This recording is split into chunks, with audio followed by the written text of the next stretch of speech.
Welcome back. Seven Rivers Racing on KQEG-TV. Dan Dyker, Al Losi. Rick Kohler didn't give me my shirt back from when we taped at the fairgrounds, so I'm sponsored by Tabasco today. I've got the old golfing shirt on, though the golfing is pretty much it's a very nice shirt. Bad. I like this one. It's very nice. You should wear it Thursday after the show. I got it from the folks at Tabasco. It was in a mid-air Pro-Am tournament about 10 years ago. Oh, really? And don't ask me how well I did, but I won't. I was there. Big-time racing at La Crosse Speedway last weekend. Thunder Stocks, last year's Rookie of the Year. Dustin Bagstead showing how to get it done. As he and David Cavan, you saw the first two, the late model and the Sportsman race, how they finished this past weekend. This one was as exciting as it gets. Cavan holding down the inside lane. Dustin Bagstead, who I really feel has a huge future at the La Crosse Speedway in maybe two other divisions, held down the outside groove, and this one came to turn 4 again. And you have an excellent opportunity to see everything that goes on during all these races here, Dan. And when you mentioned that about him, I stepped back and I thought, yeah, you're exactly right. He has an excellent future out here at some of the upper divisions also. No, he's done a fantastic job in the Thunderstock so far this year.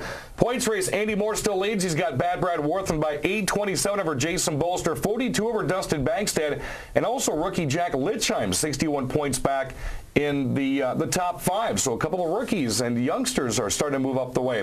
Hornets, Kyle Swenson of Sparta, the Stewie Meister, started 14th and won the race, first time out in 2011. One thing I've got to say is, and we're going to have to mention this to our guest today, it sure seems like whoever we have on as a guest ends up winning the next week. That's right. We had Steve Roosh and Kyle Swenson a couple of weeks ago, ended up winning the race. And we've had quite a few of the guys that have been winning in the late models also. Matt Moore of Kendall took second. We had 37 Hornets out there. Points-wise, Tim Murphy leads Mark Bornitz by 5, Matt Moore by 7, Jake Chalmers by 12, and Wendy Leach by 12. So the points battles are heating up with the Hornets. Now, the Volden Construction Outlaws. Tim Steinhoff came out with a really bad car, I mean, nice car this past weekend. Ron Burrows came out, and Jerry Ellsworth, as you see in the video here.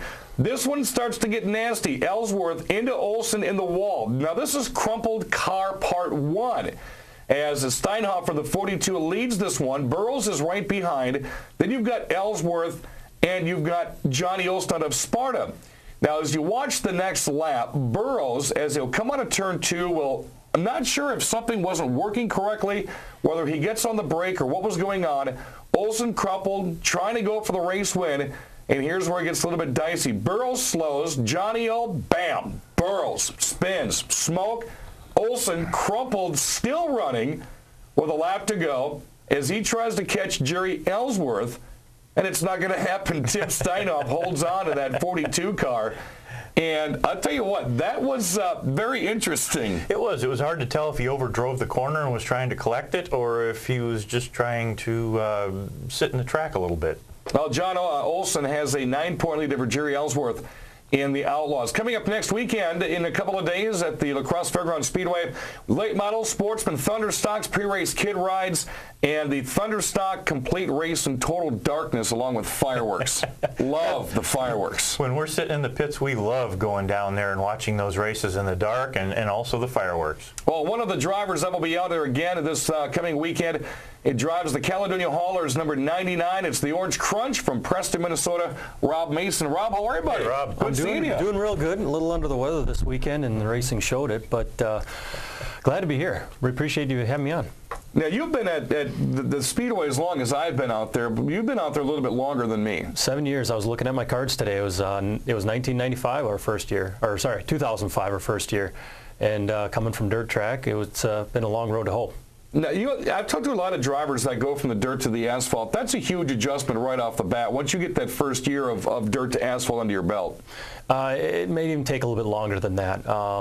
I've got a pretty bad reputation for being a little bit loose because any time the car's tight, it just feels way wrong. You can drive a loose car and dirt, your car's normally sideways, you're sliding around the corners.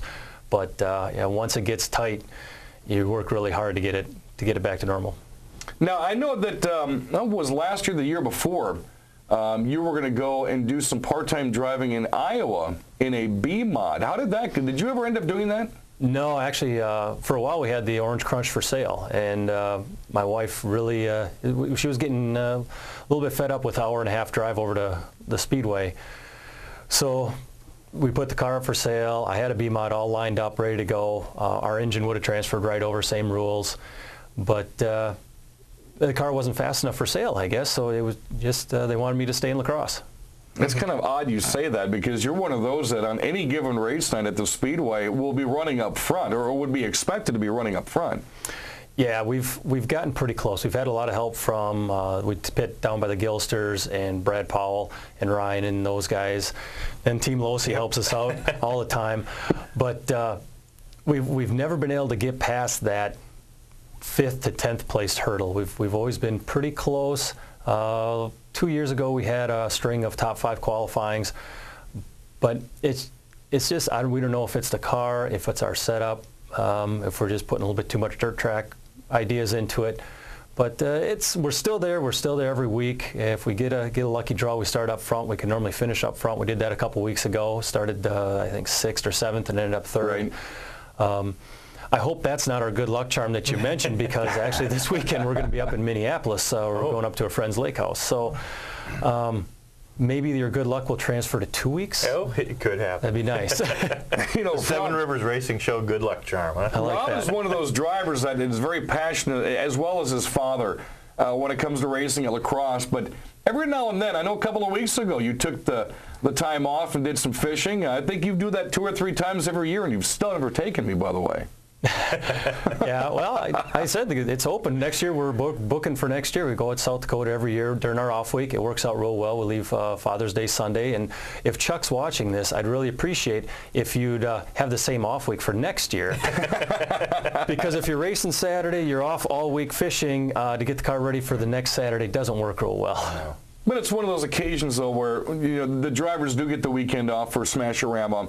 And it gives you kind of a time to get a collective sigh. For some drivers like Bill Niles, he really needed that week since he ended up wrecking up onto the wall a couple of weeks ago.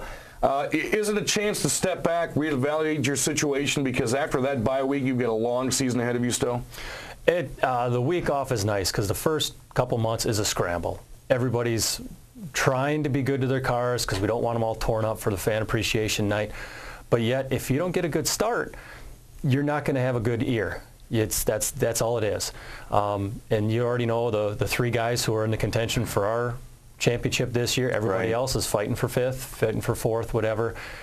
And at that point, if you're not in the top 3, now you can say, well, maybe we'll take a couple weeks off here and there, do family things. But if you're not top 3 now, you're not going for the championship. But those top 3 drivers now, they're committed. That's their week off. They're committed for the rest of the season. They're going to run for that championship. But every car out there, whether you're in 2nd place or in 22nd place, this time of the year you start running into car fatigue. The car starts having little problems just because of the amount of stress that goes through every night. Yeah, that's true. And we had one 3-4 weeks ago. We had a fuel filter clog up. And the car wasn't running well, wasn't running fast enough. And everybody else runs into that, stress on parts, stress on suspension, steering. And I know a lot of the guys this week really nitpick and take their cars apart and try to get it set up for the end of the season. Yep. Drives the number 99 North Country Contractor Sportsman out of Preston, Minnesota, Rob Mason. When we return, we're going to show you what Rob looks like on the track for those that have not seen the Orange Crunch. This is 7 Rivers Racing on KQEG TV.